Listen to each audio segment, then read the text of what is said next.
Welcome back to the channel, guys, and welcome to a new series where I give you a quick update of what's been going on in the Rusted Pistons garage over the last week or so. Running 5 cars at the moment, all with various different things that need doing. Obviously the 86 Turbo Capri.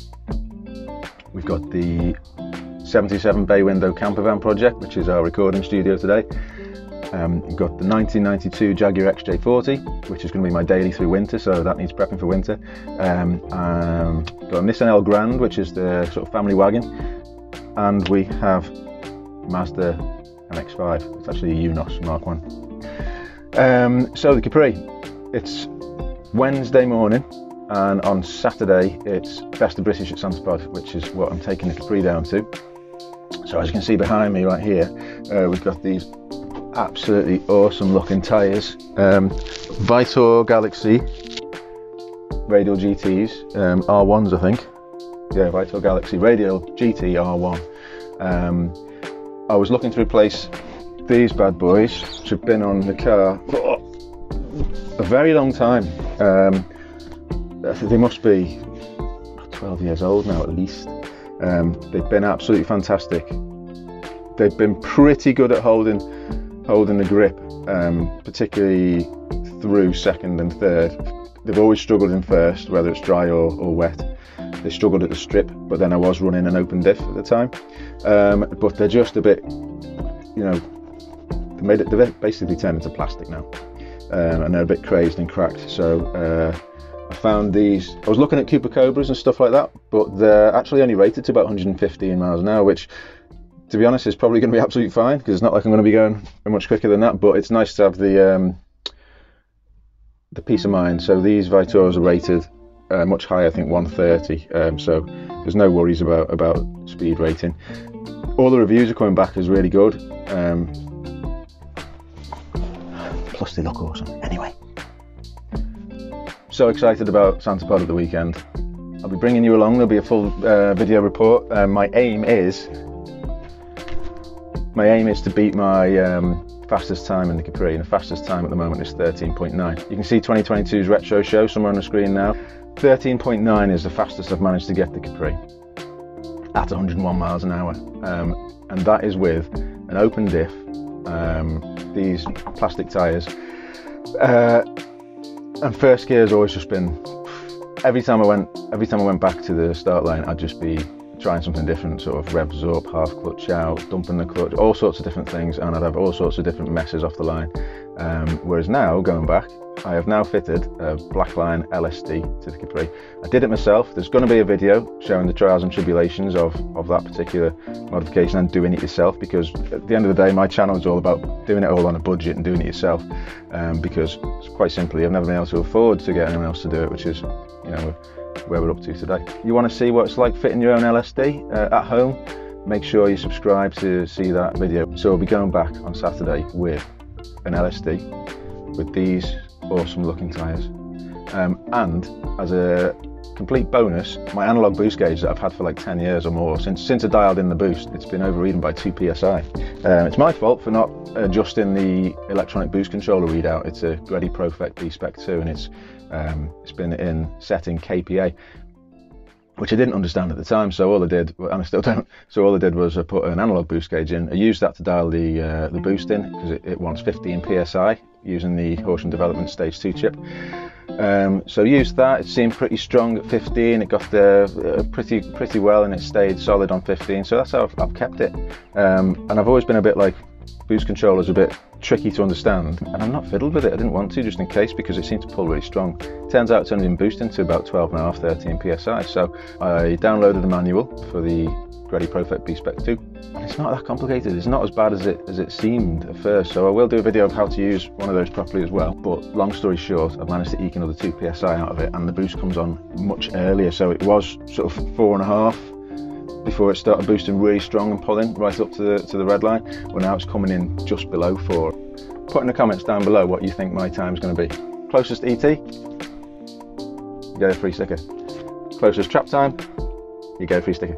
So put your guesses down below. I was getting the Capri ready for Adam Seafest, getting the LSD fitted.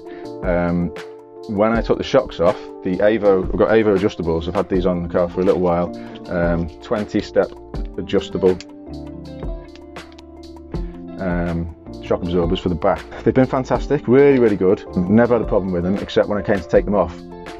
It was completely seized, solid. Tried to chop the bolts off, use my standard shocks, which, not great, you know, very comfortable, but far too soft for how I used to go. I like to have it set up sort of midway. If I crank it right up, they're basically like blocks of wood, and it's got no give at all. So I tend to have it about, well, halfway. You can feel you can actually feel, because when it's on soft,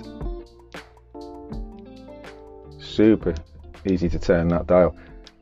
The harder you set it, the more of a solid click it becomes. If I remember correctly, there were 20. Anyway, worked perfectly for years and years. No leaks, bit scruffy looking, but not one for wasting money. And I wanted a new pair because the bottom's so wrecked. And they were so expensive, I was thinking, well, surely I can fix these. So what I've done is I have pressed out, I need to do the other one, I've pressed the bush out, and I've spoken to a guy online on Retro Rides who suggested contacting Avo, because they do a bush replacement with a solid bearing at the bottom, as long as it's the older shocks. It turns out these are the older shocks, and you can tell because inside there are 2 circlip grooves. Okay.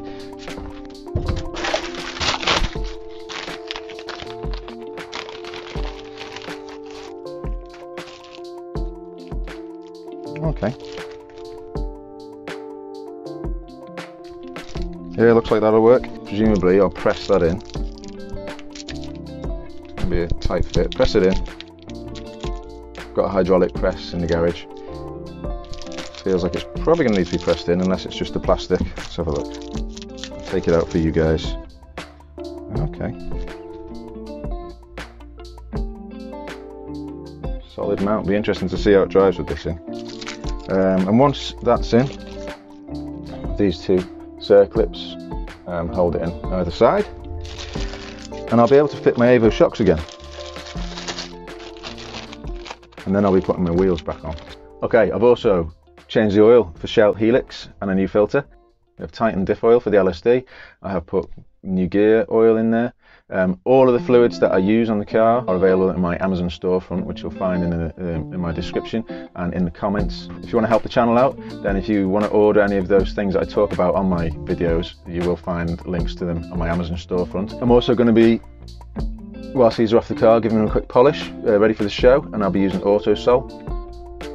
I've used it for years. It's the only metal polish I ever use. You'll also find links to Autosol in there. Absolutely fantastic stuff. So again, if you want to help the channel, if you could use those links, that'd be really awesome. Okay, the other thing that I have done is I've replaced the brakes, because the brakes are pretty old again. They haven't got loads of miles on. There was some meat left on the pads. I was using EBC green stuff pads and drilled discs. I run 2.8 injection calipers and discs on the Capri. Discs were warped, really quite warped. So, and then even when you creep them forwards, it's like. The pads though, I've gone for yellow stuff. I run EBC green stuff on a lot of my cars, and I've done track days on them in the Mazda, and they've been fantastic. But it turns out it's recommended to not run them on cars with more than 200 horsepower, and the Capri has obviously got more than 200 horsepower, so I've upgraded to yellow stuff. There is going to be a full how-to video coming up. Make sure you subscribe so you don't miss that. So the brakes are all done. The difference is night and day. I mean, the green stuff ones were old and they were worn and they were glazed and whatever. But the yellow stuff ones, the bite is like, it's much better. It's nice having no wobble as well. So this is great. We've got brake upgrade. Obviously, with these guys coming along, I needed to send these ones off in the best way possible, which included a big old smoky burnout. Anyway, thanks for listening. Make sure you subscribe to the channel and ring the bell for notifications so you know when a new video goes up. The videos have been few and far between, and that wasn't my aim with the channel. So with this little weekly update, we'll be getting more consistent videos. And you'll see what I'm getting up to with the fleet. As I say, I'm running 5 cars at the moment, and so they all need various different things, different projects, different things happening. So make sure you keep up to date with all that. Time to do some work now. Get these on. get these on and test drive. Right, cheers guys, see you later.